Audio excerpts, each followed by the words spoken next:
Where do you think the global economy is going this year and particularly next year? The global economy this year is resilient and performing better than we feared when the year started. What a relief. We are projecting 3.2% growth this year, 3.2% growth globally next year. And that is quite impressive given the major transformation forces in play, from geopolitics to technology to demography, and given the trade tensions that have impacted the year.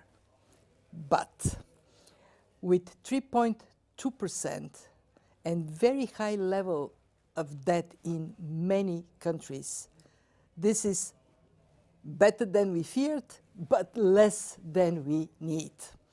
And less than historically growth has been prior to COVID. The average growth rate prior to COVID was 3.7%. So 3.2 is disappointing. What are the sources of resilience? First, over the last decades, most countries, especially emerging market economies, have done very well to build good institutions, to have in place strong policy frameworks. And that helps in this time of very high uncertainty. Secondly, most countries, including China, have gotten the government out of economic activity and let the private sector in. Private sector is more adaptable, especially again in this time of rapid change. Three, the trade problems we started the year with in April have proven to be not so dramatic. In fact, two things have happened. The rates that the US announced in April, 23% on average, through negotiations have gone down to 17%, and through exceptions have gone down further to under 10%. And two, majority of countries have decided not to retaliate, not to impose tariffs on their trading partners. So these three things combined with the force of artificial intelligence creating high expectations for developments, they have kept the world economy in a reasonably good shape. But on the other hand, we need higher growth to meet the expectations of people. And we tell everybody, do more of what has worked, more space for private sector, good policies in place, and pursue structural reforms that would make you more productive. Let me ask you about top-level diplomacy between China and the United States. We see in Busan, the talk apparently was quite successful, and we see both sides coming in public suggesting the other side is implementing what they promised. So that's a good sign, but how much do you expect this kind of impact can be sustainable? Well, at the same time, what does that mean as the MD of IMF for the stability of the global economy? We have been consistent in our message. When there are trade tensions, address them through negotiation. Resolve them in a timely fashion. It is good for the world economy, but it's also good for the individual national economies to have more predictability of where they're headed. And in that sense, we very much welcome that maturity that led to the two largest economies agreeing on a way forward. We also see very interesting development. Medium-sized economies, small economies, they are very active in pursuing a more open and integrated global economy because they cannot on their own cope. We also see more bilateral deals. We see more regional agreements. We see more appetite to reform the World Trade Organization so global trade can continue on a rules-based basis. We support this direction. Now, with still uncertainties, we see countries and economies trying to figure out what's next. For example, what's going to be the logic? Whether it's about supply chains or interactions with one another. You also see apparently some contradictions all going on at the same time. Cooperation, competition, security, growth, and short-term, long-term, all these different areas. So what does that mean, once again, Madam MD, with your team doing research all over the world for the global economy? Let's recognize that the world is now multipolar, quite diverse, but it is also quite integrated. We are intertwined. It is not possible to pull one country out and say, that's it, we close our borders, we don't want to interact with anyone. Not to mention that digital interaction, very difficult to be completely stopped. So what does that mean? It means that we have to be prepared for more complicated relations among nations. We also have to recognize that national security concerns in this multipolar world are more significant than they used to be. Therefore, decisions are going to be made on economic grounds, but also factoring in national security. The more we can create, and this is the job of the IMF, a level playing field, so all countries feel that there is fair treatment, that their voice is being heard, that they can see the facts for decision making equally, the better. And this is where the IMF comes in. We take the pulse of each economy every year, and then we look at the world and create a common platform for countries to see what are the trends, where the world is headed, so they can make their own economic policy with eyes open and this information in place. But at the same time, there's concern whether there has been over-politicizing of the issues such as national security for economic development and growth. I would agree with you that once these national security concerns came into place, calibrating them is not an easy task. I think we will see some deviations, different countries doing different things. But what I can tell you from our experience in our annual meetings in Washington, countries recognize that cooperation is a necessity. And actually, today, they don't take it for granted anymore. They actively engage because, one, there are problems we face that no country can solve on its own. Two, economic cooperation brings benefits. The world is richer because we cooperate. And that enlightened self-interest leads to cooperation among nations.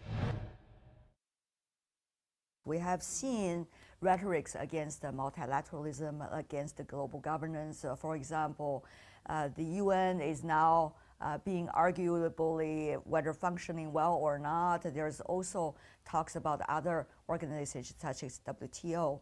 So what does that mean for IMF? How do you think you can survive and thrive with these strong rhetorics and also increasing concerns about how global governance should be done? First and foremost, stick to our mandate. What is our mandate? Macroeconomic and financial stability, growth, and employment. We, in a world of more uncertainty, more shocks, we are a source of stability. Our job is to build resilience to the forces that affect economies. Countries see value in the IMF because of that clear mandate and service we provide. Second, we are very disciplined. Today, the resources we spend as institution are the same they were 20 years ago. Our membership increased. We now have 191 members. The complexity in the world have increased, but we are very focused to deliver to our members value for their participation. Three, we are the only institution on this planet that can swiftly rescue countries in trouble. Today we have 50 programs. There are 50 countries that need the IMF. Just to give you some examples from Asia, Sri Lanka, Bangladesh, they rely on the fund to provide swiftly sizable support.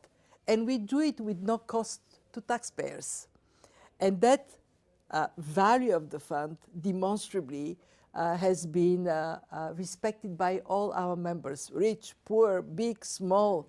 And I think that as long as we continue to be focused on delivering macroeconomic and financial stability, growth and employment, the IMF will be cherished and respected by our members.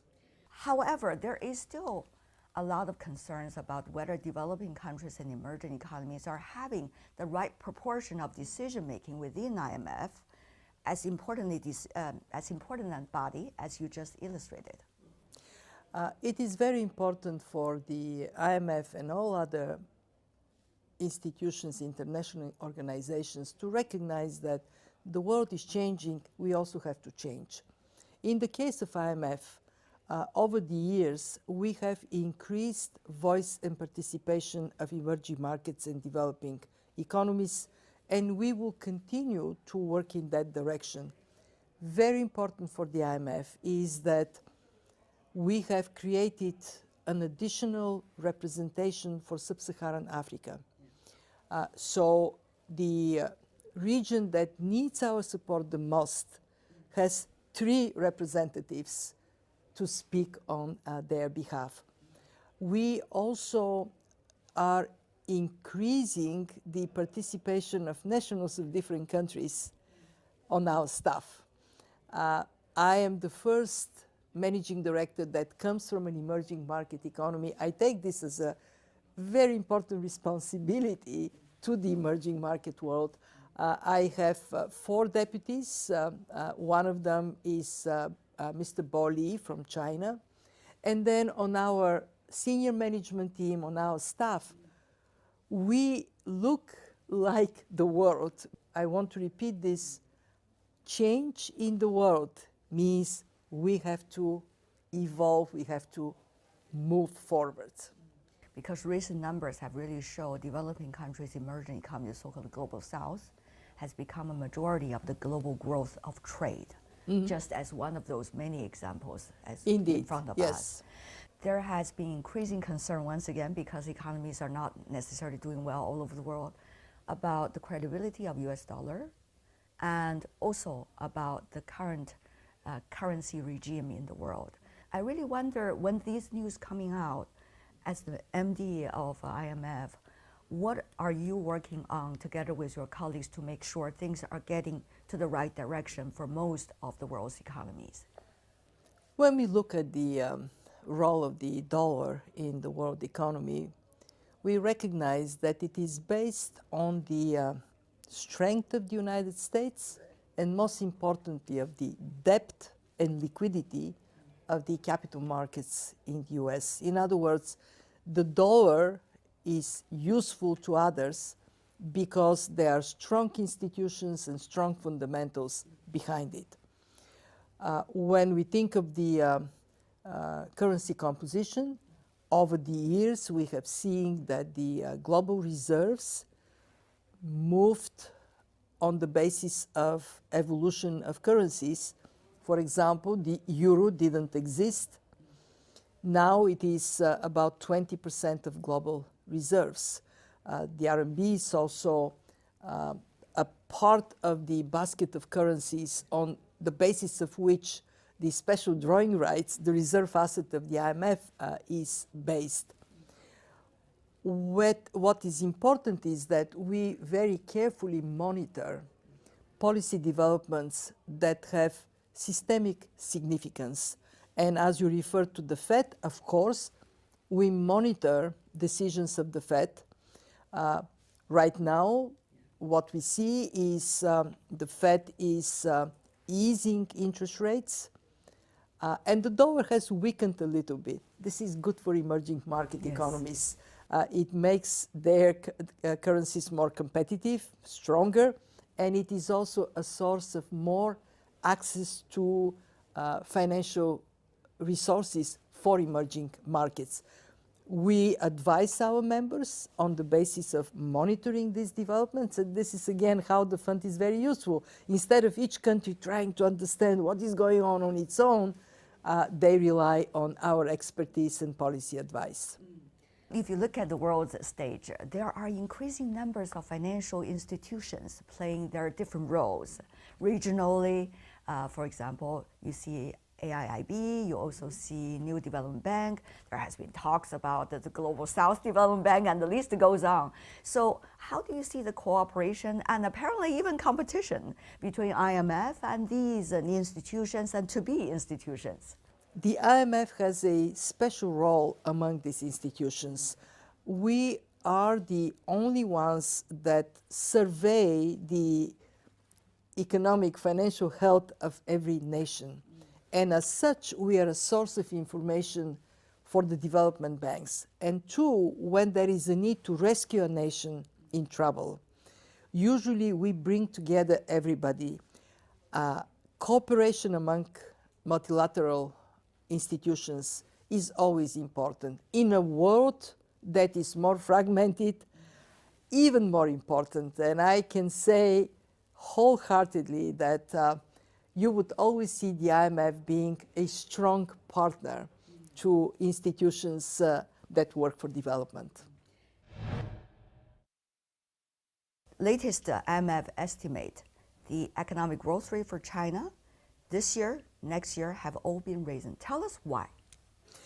We have been observing the developments in China over this year, and our conclusion is, one, China is resilient, and policymakers here have acted responsibly to support the economy.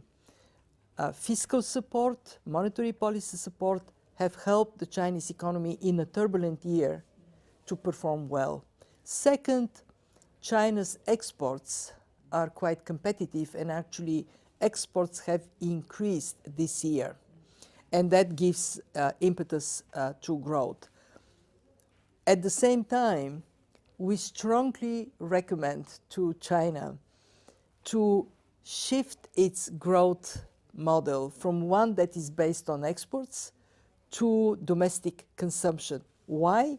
The Chinese economy is just too big to continue to rely on exports for growth. And the Chinese society, 1.4 billion people, this is a consumer base that can be very effective in boosting growth potential for China.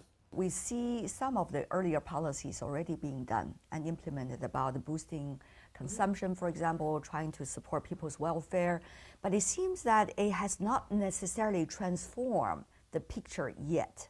So many are asking whether it is still a matter of time, or matter of degree, or a matter of different directions. It is a matter of degree.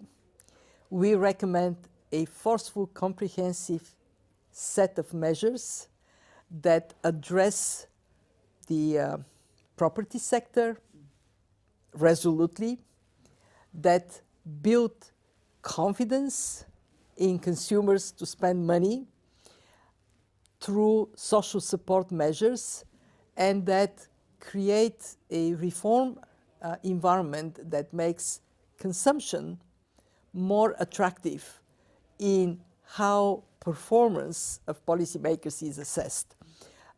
We see in China tremendous opportunity for this shift in the development model today. because China has very talented people. China has an innovation-based economy, and China has a lot that people can enjoy and benefit from, especially in services. We also see that the leadership in China recognizes that the rest of the world would like to see China being more balanced. And the rest of the world is getting a bit scared that maybe if China continues with export-driven growth, they may find it more difficult to develop their own economies. I want to pay my respect to Chinese leadership for the determination for China to be an open economy and responsible economy. And that I know is one of the reasons why in the 15th five-year plan there is this focus on consumption. This being said, China is big. Changing direction takes time. And also in the Chinese society, saving is something that people value. I respect that. It is personal security, but if there is security that is provided to people and confidence in their future, then they can enjoy more things in life. And I also trust that the younger generation of Chinese, they may be more amenable to this new growth model. The 15th five-year plan you mentioned earlier already in several of your answers. I want to go a little bit more specific on that.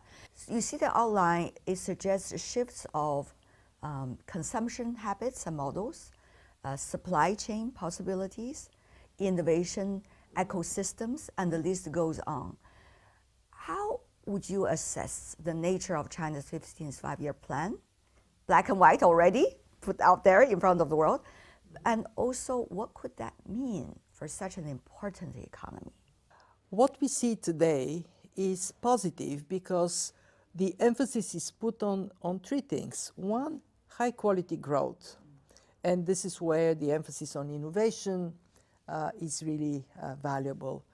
Two, a very clear objective for China to reach by 2035 the kind of moderate development nation status on the basis of GDP per capita.